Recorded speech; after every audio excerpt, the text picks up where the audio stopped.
또 좋은 소식이 하나 있어가지고 그거 좀 말씀을 드리려고 이렇게 영상을 좀 준비를 해왔습니다. 앞으로 이더리움이 또 단기적으로라도 좀 더 강세를 보일 수 있는 하나의 이슈라고 저는 생각을 했기 때문에 오늘 이 소식 저희 구독자분들께 전달을 드리고자 합니다.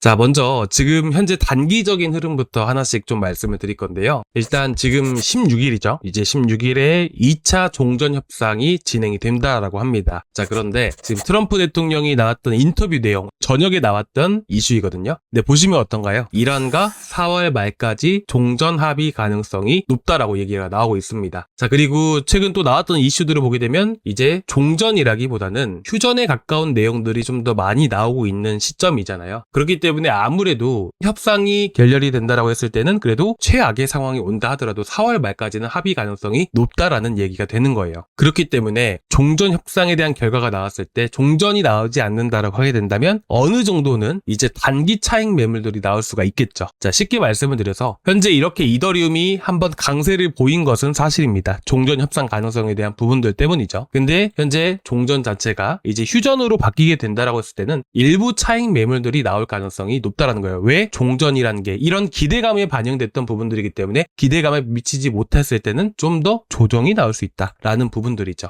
근데 결국에는 뭐예요? 4월 말까지는 종전이 될 수 있다라는 가능성이 높다라는 거예요. 그렇기 때문에 현재로서는 박스권 안에서 횡보하는 이런 흐름들이 나올 뿐인 것이지 오히려 저는 이 떨어질 때야말로 또 매수할 수 있는 좋은 기회가 다가오고 있다라고 생각을 하고 있습니다. 그렇기 때문에 한 차례 조정이 나온다 하더라도 크게 걱정하지 않으셨으면 좋겠고요. 추가적으로 이어서 여러분들께 오늘 밤에 브리핑을 하면서 올려드렸던 이슈 이 두 가지에 대해서 여러분들께 말씀을 드릴 거예요. 일단 단기적으로 영향을 미칠 수 있는 부분들은 유가 상승입니다. 보시게 되시면 미군 봉쇄 시에는 이란 원유 생산 압박이라고 이렇게 나와 있죠. 보시게 되시면 이란이 미국 해군의 해상 차단에 성공적으로 봉쇄될 경우에는 육상 저장 탱크는 약 16일 후에 저장 한계에 도달할 수 있다. 그렇게 되었을 때는 감산이 불가피하다라는 겁니다. 자, 이미 지금 다른 주변 걸프 국가들은 감산이 이미 된 상태입니다. 그리고 이란 같은 경우에는 지금 저장 탱크 쉽게 말씀을 드려서 이제 시추를 통해서 원유를 생산을 하잖아요. 원유를 시추를 하게 된다라고 했을 때는 이 저장할 곳이 필요하게 됩니다. 근데 이 저장 탱크의 공간이라는 게 한계가 16일이라는 부분들이에요. 그렇기 때문에 사실상 4월 말을 기점으로 해가지고 반드시 종전 협상이 마무리가 되어야 된다는 것이죠. 근데 이 시기가 다가오면 다가올수록 어떻게 보면 이 감산을 할 수밖에 없는 부분들이기 때문에 유가에는 상승 압력을 불어 넣어줄 수밖에 없는 겁니다. 그렇기 때문에 지금 이 빨간 색깔, 파란 색깔, 검은 색깔 선들 보이시죠? 이게 단기 이평선 구간들인데 아직까지 이런 종전 협상이 가까워지는데도 불구하고 이렇게 추세 자체가 유지가 되는 이유가 종전 협상이라는 게 물론 마무리가 되어야지 그 다음부터 급락이 나오겠지만 현재 이란에 대한 이런 이슈에 대한 부분들 때문에 아직까지는 유가가 크게 급락하지 못하는 부분들입니다. 그렇기 때문에 종전 협상에 대한 기대감 때문에 올라왔던 이더리움이 한 차례 차익 매물들이 나올 수가 있다라는 것이죠. 아시겠죠? 그래서 이런 기대감 때문에 좀 더 버텨줄 수는 있겠지만서도 어쨌든 종전 협상이 종전으로 마무리가 되지 않는다라면 박스권 안에서 단기간에 횡보 가능성이 높다라고 여러분들께 말씀드리고 싶은 겁니다. 자, 그리고 이제 두 번째 이슈에 대해서 여러분들께 말씀을 드릴 건데요. 자, 이게 핵심 이슈입니다. 지금 보시게 되시면 제가 예전에 여러분들께 역대급 공매도 물량이 늘어나고 있습니다. 역대급으로 이 공매도 물량이 숏스퀴즈가 발생이 되었을 때는 한 차례 급등이 나올 수가 있어요 라고 하면서 제가 그 이론적인 부분들을 정말 정확하게 말씀을 드렸었죠. 이 숏스퀴즈라는 부분들은 공매도와 직접적인 연관성이 있게 됩니다. 자, 예를 들어서 이 공매도라는 부분들을 제가 잠깐 말씀을 드릴게요. 어렵게 생각하실 거 하나도 없습니다. 과거에 빗썸이라든지 업비트에서도 공매도와 똑같은 시스템이 하나 있었어요. 그게 뭐냐면 코인을 빌리는 거예요. 쉽게 변환을 시켜가지고 하나의 이벤트식으로 해서 진행이 됐었던 적이 있습니다. 뭐 지금 제가 빗썸을 이용하지는 않아서 있는지 없는지는 잘 모르겠지만 예전에는 있었었어요. 공매도라는 것은 뭐냐면 주식을 빌리는 거예요. 자, 쉽게 말씀을 드려서 여러분들이 은행에서 1,000만 원어치 대출을 받으면 1,000만 원을 갚으면 되는 거잖아요. 마찬가지예요. 내가 주식을 빌려서 주식으로 갚는 개념이라고 보시면 되세요. 이거에 대한 수익 구조는요. 예를 들어서 제가 이 비트코인이 10,000원이라고 한번 가정을 해볼게요. 비트코인에 10,000원이라고 가정을 해봤을 때 제가 한 주를 빌렸습니다. 이거를 차익 실현을 하는 거예요. 주식이 제 계좌로 입금이 되는 개념인 겁니다. 그리고 한 주를 빌리면 한 주가 들어오는 것이고 그걸 그냥 파는 거예요. 그러면 저한테 들어온 돈이 얼마예요? 10,000원이죠. 근데 만약에 이게 2,000원으로 떨어졌다라고 가정을 해볼게요. 저희는 뭐만 갚으면 돼요? 주식 한 개만 갚으면 돼요. 2,000원까지 떨어져서 2,000원을 갚았어요. 그럼 어떻게 돼요? 우리가 2,000원을 뺀 나머지 8,000원에 대한 수익금이 발생이 되는 것이죠. 그러니까 이런 게 공매도라고 여러분들이 보시면 되세요. 자, 여기서 발생하는 쇼트퀴즈라는 것은 뭐냐면 공매도를 엄청나게 지금 많이 때렸던 게 사실입니다. 그런데 갑자기 시장에 호재가 들려가지고 시장이 갑작스럽게 급등을 보여준대요. 그러면 예를 들어서 저희가 비트코인을 뭐 10,000개를 공매도로 쳤다라고 해볼게요. 그러면 우리는 10,000주라고 제가 한번 계산을 해봤을 때 이제 공매도를 때렸으면 우리는 어떻게 해야 돼요? 10,000주를 갚아야 되는 거죠. 그럼 10,000주를 갚으려면 어떻게 돼요? 10,000주를 사야 된다는 거예요. 자, 어떻게 보면 쇼트퀴즈 공매도가 발생이 됐다라고 했을 때 이렇게 떨어지는 것이고 당연히 내가 공매도를 했으면 갚아야 되는 부분이기 때문에 반대로 그 주식을 그 코인을 또 사는 개념이 되는 거예요. 그렇기 때문에 쇼트퀴즈가 역대급으로 발생된다는 것은 역대급으로 해서 현재 엄청난 매수세가 들어오고 있다라는 부분들이에요. 제가 조금 어렵게 말씀을 드린 것 같기도 한데 그래도 여러분들이 따라와 주셨으면 좋겠고 혹시나 어려우시면 언제든지 말씀을 해주세요. 댓글에다가 구독자방에 말씀을 해주셔도 되고요. 아시겠죠? 자, 그래서 구독자방에 제가 올려드린 글 쇼트퀴즈 중 그러니까 각 시점들은 뭐냐면 2019년도 초, 2022년 말 역대급 쇼커버링 그죠? 이 시점들은 미 증시가 바닥 잡고 추세적으로 올라왔던 시기라는 부분들이죠. 이 시기들을 보게 되면 한 가지 공통점이 있습니다. 자, 우리는 2022년 말만 일단 체크를 해볼게요. 너무 멀리 가지 않고 여러분들이 보실 거는 이 노란 색깔 선만 여러분들이 보시면 되세요. 이 노란 색깔 선이 뭐냐면 바로 200일선입니다. 200일선. 그래서 2022년도 말이 언제예요? 2022년도 말이 12월이었습니다.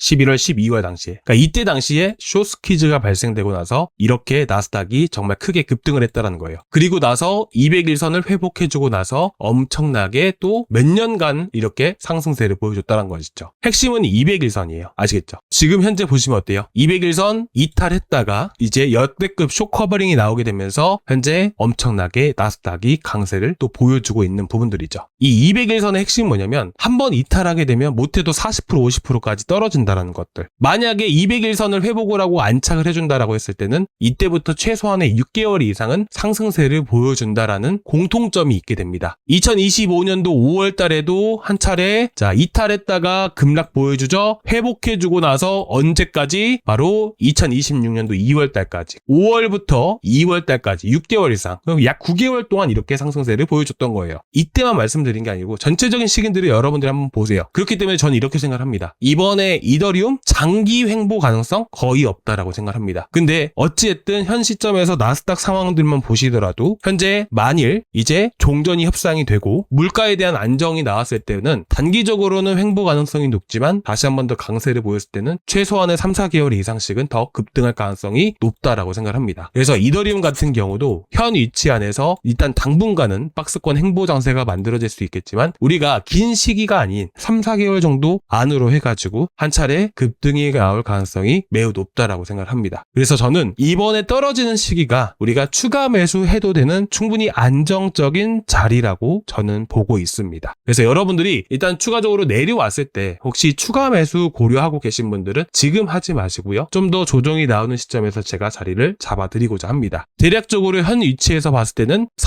308만원에서 305만원 구간들 요 라인들을 저는 보고 있습니다. 좀 더 위쪽으로 보게 된다면 초록색깔 선 요 라인들을 기준으로 했을 때 320만원 구간들 그래서 내려왔을 때 시장에 대한 흐름들을 보고 추가적인 하락 가능성이 높다라고 했을 때는 300만원 초반대 이렇게 여러분들께 타점 잡아드리겠습니다. 그래서 여러분들께 내려왔을 때 저희 구독자분들께 가장 먼저 방이죠. 구독자 방에서 말씀을 드릴 거니까 구독자 방 꼭 참고해 보시기 바라고요. 저희 구독자 방 안에서는 타점 나오면 잡아드리고 있어요. 제가 어저께 여러분들께 말씀드렸던 종목은 바로 아즈텍이었습니다. 아즈텍 같은 경우는 제가 타점 잡아드리면서 목표가 어디까지 보자 했죠? 35.3원짜리도 정확하게 맞아 떨어졌습니다. 그리고 오늘 바닥이었을 때 다시 한 번 더 들어갔었죠. 그래서 당분간은 횡보하는 구간들 추가 매수하기 전까지는 우리가 현재 단타로 해가면서 수익 챙겨가면 되는 거고요. 저희가 30원에 나가가지고 17% 수익 보고 나왔었죠. 그리고 오늘 현재 들어가가지고 대략 한 5% 정도 수익 중이죠. 그래서 단타 코인까지 계속 여러분들께 나가고 있고 이번 시장 잘 이겨 나가실 수 있게끔 저도 보탬이 되어드리고자 이렇게 구독자방을 또 운영을 하고 있는 부분이니까 참고해보시면 정말 많은 도움 되실 거라고 생각합니다. 자, 오늘 영상 괜찮으셨나요? 조금이나마 도움 되셨다면 구독과 좋아요 한 번씩 부탁드리고요. 전체 알람 설정까지 이렇게 한 번씩 부탁드리도록 하겠습니다. 그리고 이렇게 구독 눌러주신 분들 있잖아요. 구독자방, 말 그대로 구독자분들을 위해서 만든 방이기 때문에 구독 눌러주신 분들은 고정 댓글란에 여기 링크 보이시죠? 이 링크를 클릭을 하고 들어오시면 자, 이 페이지가 나오게 되는데요. 여러분들이 소통방 닉네임 하나만 입력을 해주세요. 이제 링크가 여기저기 막 돌아다니다 보니까 막 많은 분들이 또 들어와 계십니다. 그럴 때는 이제 구독자 아닌 분들은 제가 다 강퇴를 시키고 있기 때문에 여러분들이 소통방 닉네임 정도만 남겨주시고 제출 버튼까지 눌러주시면 제가 링크 전달을 드릴 거예요. 그거 타고 들어오시면 되시고요.